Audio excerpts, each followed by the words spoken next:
Every buyer says they're being logical, but every buyer buys emotionally. And here's the crazy part. Sellers do the exact same thing, but it actually costs them money. If you understand how emotion really drives real estate decisions, you'll instantly become better at buying, selling, or negotiating a home. So let's start with the belief most people have, that buyers are cold, rational thinkers, that they analyze data, they check the comps, they calculate square footage and monthly payments, and then they choose the best home on paper. And that sounds smart, right? But here's the problem. That's not how human beings make decisions. Buyers decide with emotion first and use logic to justify it later. This isn't just my opinion, this is psychology. It's how we're wired. We feel first, and then we rationalize to back it up. You don't buy your favorite car because of torque specs. You buy it because you felt something behind the wheel. And homes, that's even more emotional, because a home is personal. It's where your life plays out. It's where you'll watch your kids grow up or host friends on a Saturday night. Or take your first coffee on a quiet back patio. And that emotional response happens fast. A buyer walks through the door, looks around, and just feels it. They say things like, "This feels like home. I can picture us here. I just know this is the one." They don't say, "Well, this is a 2,100 square foot home with a superior layout to value ratio." They say, "It just feels right." That decision is already happening. And logic shows up afterward to make the decision feel smart. They'll often say, "The comps make sense, it's a great investment, the schools are good." But the reality is emotion made the decision. Logic just gave it permission. Now here's where it gets interesting. Often buyers are willing to stretch their budget if the emotional connection is strong. Others will walk away from a great home simply because they didn't feel anything. And this is where sellers often miss the mark, because sellers assume buyers will see the value that they see. But buyers aren't paying for your past. They're paying for their own future.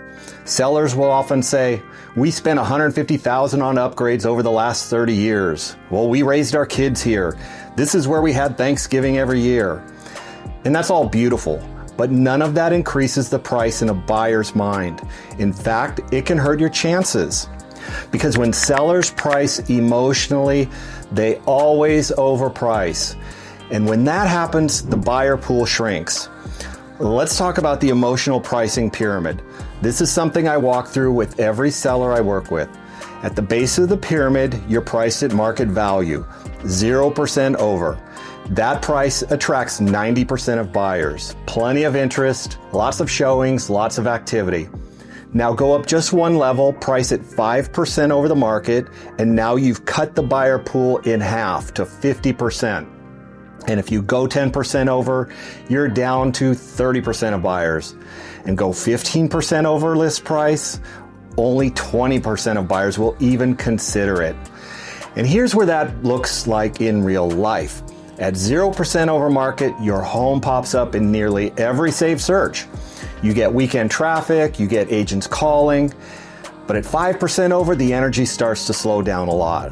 You might get a few people stopping by, and at 10% over, it's mostly silence. And by 15% over, you're not just overpriced, you're invisible. You've priced yourself out of the emotional response. And again, emotion is what sells homes. Now, here's the myth some sellers believe. We'll price high and leave room to negotiate. And I hear this all the time. And I'll say something like, "I can get where you're coming from, but let's play it out. You list at 2.3 million, hoping someone offers 2.2 or 2.25. But buyers see 2.3 and say, that's way too high for this home. Then they don't even show up. You don't get an offer. You don't even get feedback. And meanwhile, the house 4 blocks over lists at 2.15 million. It's clean, it's staged, it's well priced, and it gets 5 offers and sells over 2.25 million. Now why? Because buyers felt something and the pricing made them act. That's the power of perception. The best homes don't always sell for the most, and the best position homes always do. Now, let me tell you something else sellers go through. They start high and they wait with no offers, and then they do a price drop, maybe 50 grand, and still nothing. They drop again.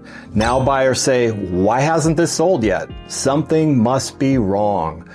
And now you're chasing buyers instead of attracting them. One seller told me, we'll just try high for a week, and what's the harm in that?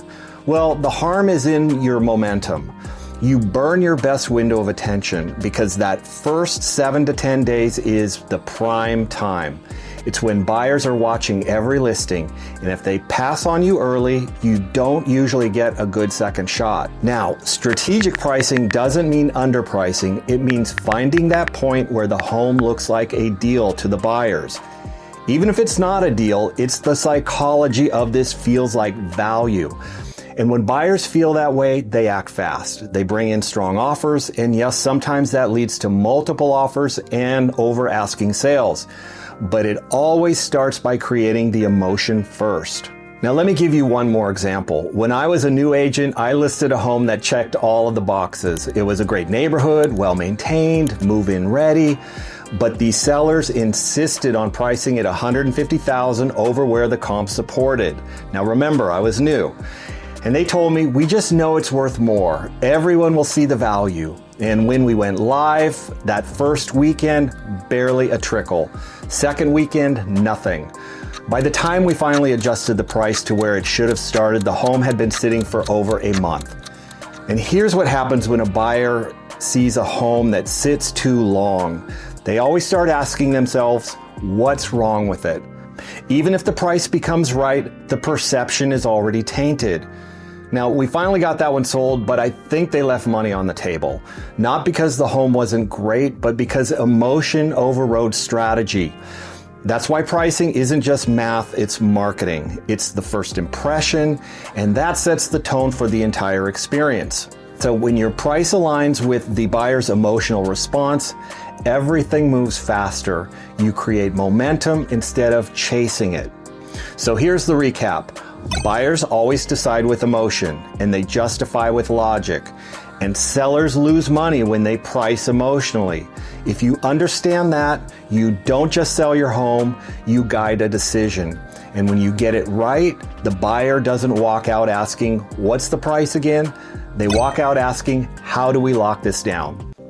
Now, if you are new to our channel, my name is Kip Barnard, and I've been a licensed broker for over 20 years right here in Silicon Valley. Now, besides being a top producer, I've sat on the ethics committee here for over a decade, and I've also managed and grown an office for the #1 brokerage in the country, overseeing billions of dollars in sales. Now, my goal in making these videos is to share what I've learned and help you protect your #1 asset. If you're thinking about selling your home and you want a process that removes the guesswork, where pricing is strategic and not emotional, where marketing actually connects with buyers, and where every decision you make builds momentum instead of friction, I put together a free resource that lays it all out. It includes our emotional pricing pyramid, the buyer behavior timeline, and the same prep checklist we give to clients who want top dollar without the stress. You can download it using the link below, because in real estate, the deal isn't won with logic, it's won with emotion and defended with math. And here's something I remind sellers all the time. You don't get to pick the market you're selling into, but you do get to choose how you respond. And if you align your pricing with buyer behavior, not ego, not emotion, you can create the outcome you actually want. Because in the end, it's not about letting go of your memories, it's about letting the next buyer imagine theirs. Hey guys, for more content similar to this, smash that like and subscribe button, and we'll see you next time.